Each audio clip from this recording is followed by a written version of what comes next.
This is a quick video on naming files. So if I go into any existing folder and have a look at what the final files are named, they've been named with SEO in mind.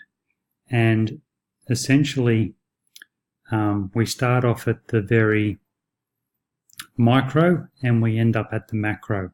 In other words, the most specific detail all the way out to the country, so to speak. So let's say we'll pick this one here. So it's an aerial shot of a headland at a location called 1770, which is in Queensland, and the size. We use hyphens in between all characters.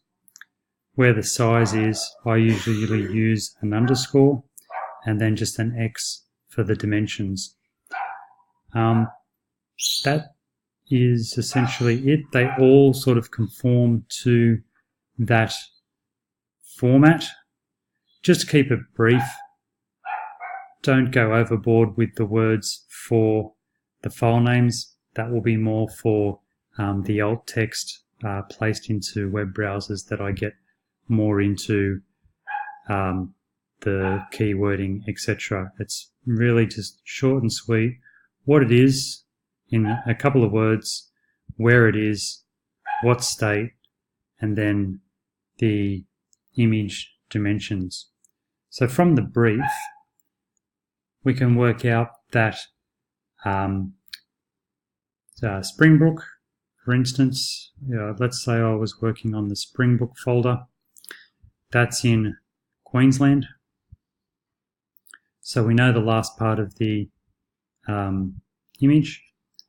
We've got, say for this image here, we've got the dimension, and just visually looking at whatever image this actual file is, that will be what the first part of the name will be, whether it's an aerial, a headland, a koala, whatever.